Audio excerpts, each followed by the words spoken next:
په دې میرزبه باندې چې ووایي نو څه به سي دی به دغه غر به خاورې سي اوس به دی په ووایي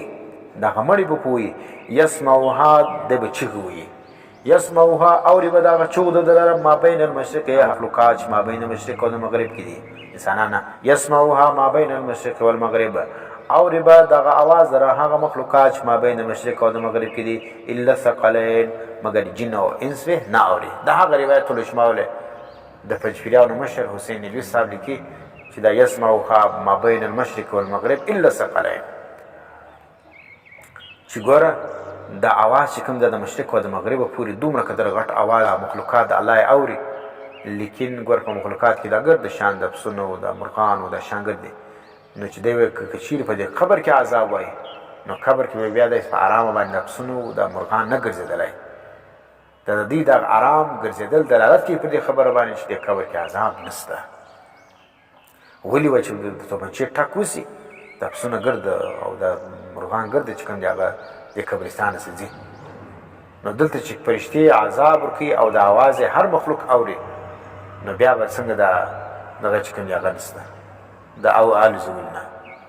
د پسونو ولي نه دا دلالت کوي په دې خبره باندې چې د عذاب نشته نو موږ نبی فرمایل دي چې یسمع ما بین المشرق والمغرب الا ثقلین موږ منو ته چې نه منې نو ستا خپل ایمان دی ته به دغه ایمان باندې ورځې نبی لره او الله لره موږ په دا ایمان باندې چې نبی اسلام فرمایلی چې هغه وایي او د اواز د مشرق او د مغرب مابین مخلوقات اوري موږ منو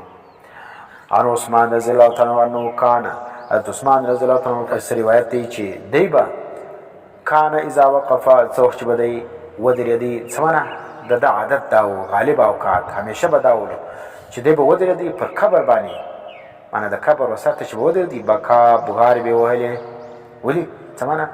دا ویل چې اوس په دې قبر کې خدا پلانې صحابي پټ دی دا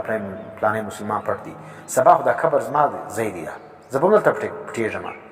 او دلته الله د ذرې ذرې حساب کوي بکا بغار به کې حتی تر دې ورته پورې یبله چې دغه یبله لنده بس لحیته دا ژیره مبارکه ده لاندې کې یجعلها مبلوله بالدموع د حضرت عثمان رضی الله عنه دا ژیره مبارک به دونه به د وجړل چې دا ژیره مبارکه سره دا په دې دغه باندې چې کوم ده په دې وشکو باندې بنندس ولا فقیل له چا ویل دلره تذکر الجنه والنار ته ذکر کوي د جنت او د اور فلا تبکی تبغار نه وای او تبکی من هذا او تبغار وای د قبر څخه ویني انا جنت او دوزخ ذکر څه د دونو بغار نه وای لیکن چې د قبر ذکر است بغار وای فقال حضرت عثمان رضی الله تعالی عنہ فرمای ان رسول الله صلی الله علیه وسلم چې دا قبر چې کوم دی ګوره دا چې اوس دا پنځپیران دا قبر څه دا قبر نه دی مراد یا منکرین عذاب قبر وای دا قبر څه دا قبر نه دی مراد حضرت عثمان رضی الله تعالی عنہ دا قبر وسط چې بودره دی هغه کوم قبر و حضرت عثمان رضی الله عنه چې اوس دا فرمایي چې ان رسول الله صلی الله علیه وسلم قال ان اول منزل من منازل الاخره چې دا قبر چې کوم دی دا د اخرت د منازل څخه اول منزل دی اوس تاسو وای ګوره په چینه به کته په دې کتابونو لیکلي چې دا قبر څه دا قبر نه دی مراد القول المرعي في القبر الشرعي حسین علوي صاحب لیکلی ما سره پروت دی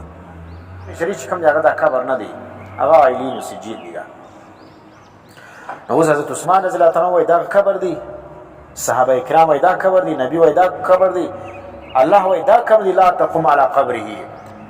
اے نبی تمدری پر قبر د چاوند عبد الله ابن ابي معنی البته څوک قران کې قبر ذکر سره قبر څه دغه زمینی ګړه مراد ده ادم ځکه کډای مراد دی او دې دا قبر نه دی مراد نو خدای دې دې ترته او بیا وای عذاب قبر منما عثمان رضی الله عنه و فرمایل چې نبی اسلام و فرمایل چې ان القبر بشک دا قبر چې کوم دی اول منزل دا اول منزل دی من منازل الاخره د اخرت د منازل څخه وینه دا د اخرت د مقامات څخه د اول مقام دی کچیر په دغه ځای کې سره فاصلو دا نور چې کوم دی بیا صراط پولیس صراط او دا رقم دا نور اخرت چې کوم دی دا بیا اسانه دی فان جا کچیر دی بچاو سو من هو دې قبر د عذاب څخه ما بعده ایسر نو دا ورسته چې کوم ژوند دی هغه به اسانه وي موږ دغه قبر کې عذاب سره دغه بدن لري د دنیا کې موږ پسترګې وینو دغه له عذاب کوي